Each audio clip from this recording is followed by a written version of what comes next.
I was halfway through a turkey sandwich when the sharp scent of burning pine hit me, followed by a crackling sound that made my stomach drop.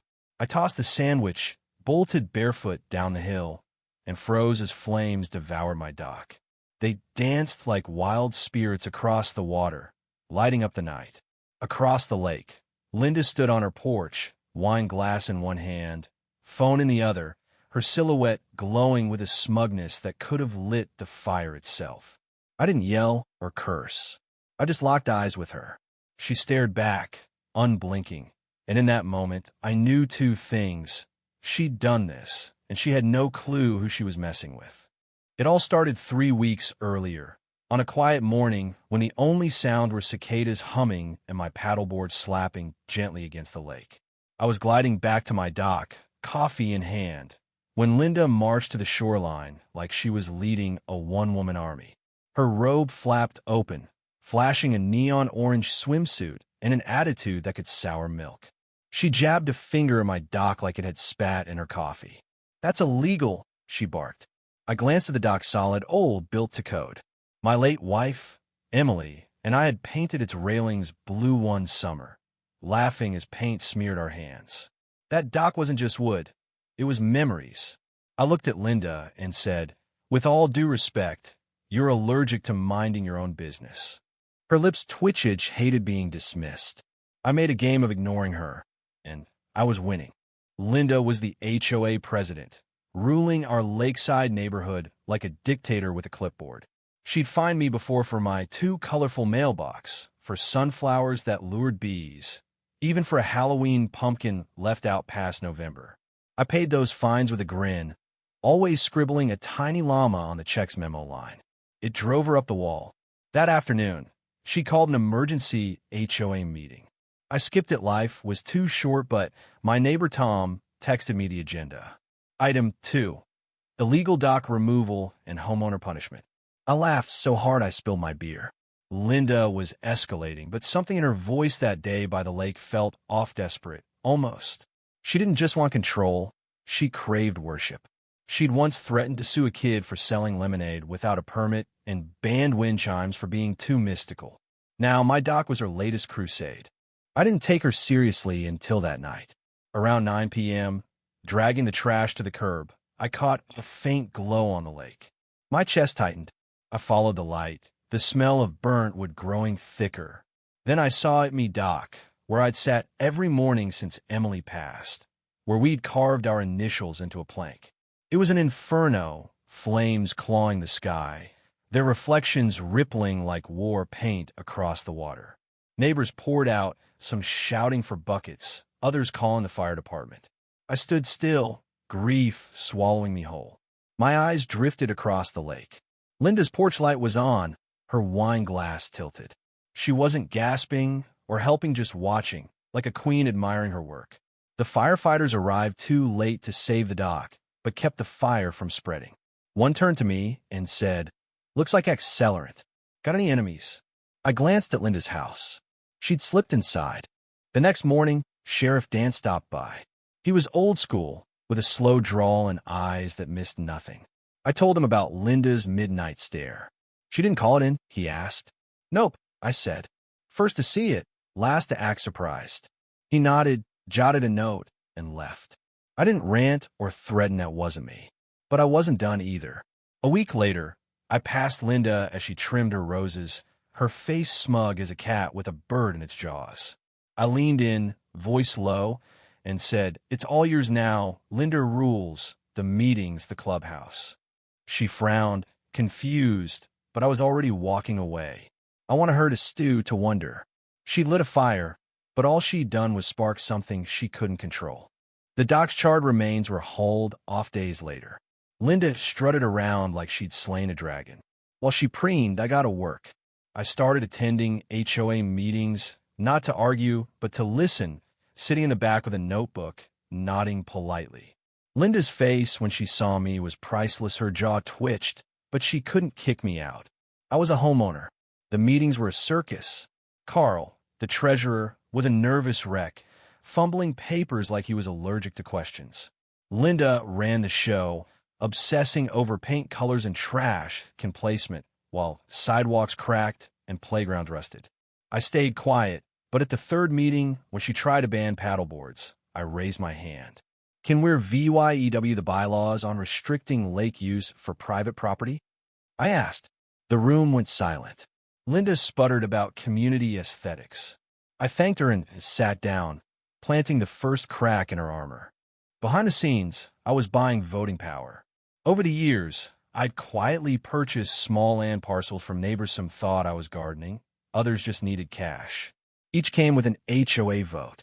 I transferred proxy rights to myself, all legal, all discreet. Soon, I controlled 6 votes. Linda didn't notice, too busy slapping me with fines, improper lawn edging, unapproved solar lights, even a pine cone labeled yard debris. I paid each with a check, memo lines reading for Linda's stress relief or pine cone cleanup bonus. When she cited my mailbox's green shade as non-compliant, I knew she was unraveling. A desperate Linda was dangerous but also sloppy. I hired a lawyer, Mike, who knew HOA law like a preacher knows scripture. We found a gem in the charter. If over 50 fan tram of members petitioned, the leadership could be challenged and an audit triggered. Linda had written that rule to protect herself, never expecting it to backfire. We filed the petition with my votes. When Linda got the notice, she called an emergency meeting, ranting about sabotage and accusing everyone from Carl to the mailman. It didn't matter, she was cornered.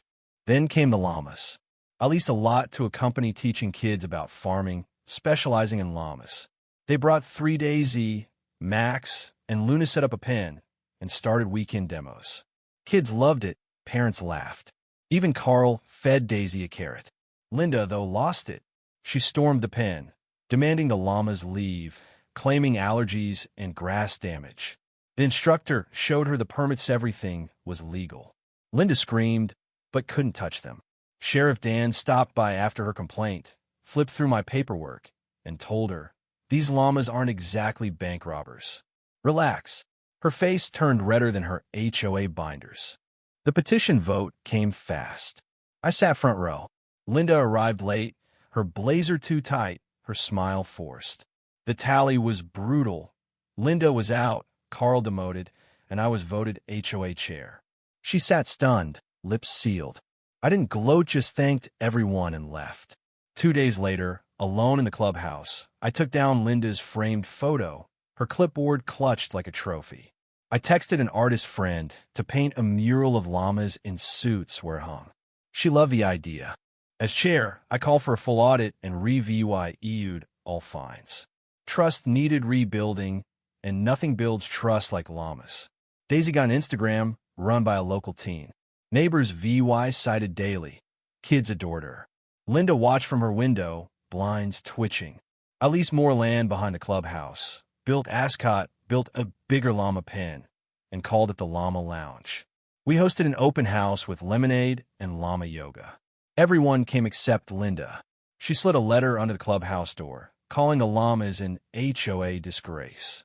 I pinned it to the bulletin board under community feedback. Linda didn't quit. She went door to door, warning of llama diseases and claiming Daisy was rabid, despite vet records.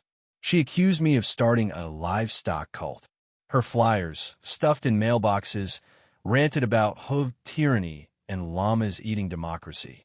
I framed one for my wall.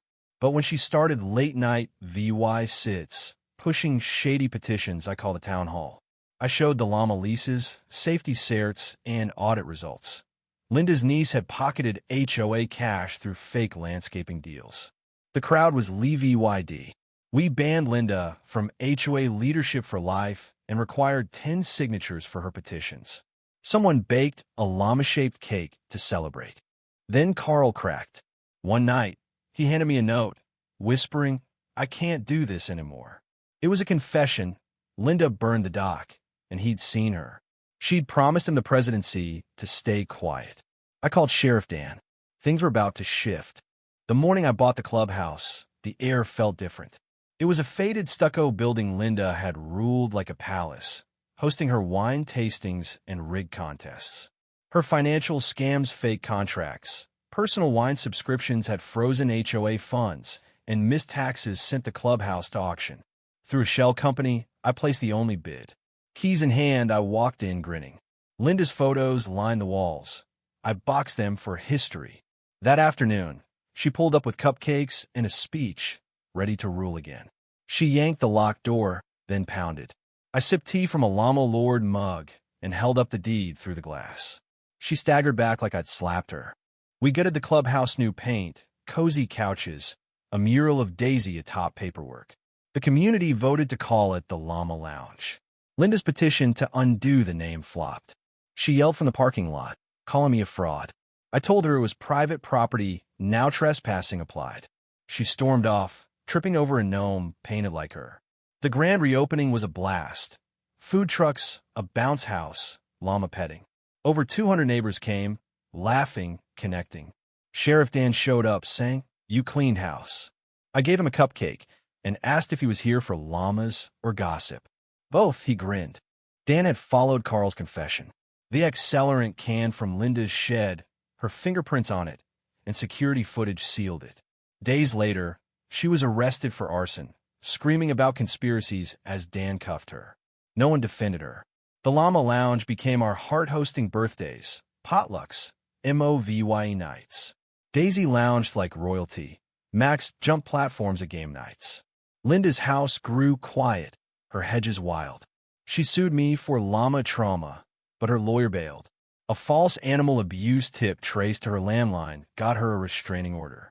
She was done. 6 months later, at the first Llama Lounge picnic, families spread blankets, kids chased chalk trails, and the new dock gleamed. Linda's reign was a memory. Her house, silent. Doug, now Llama Dad, grilled burgers free of secrets.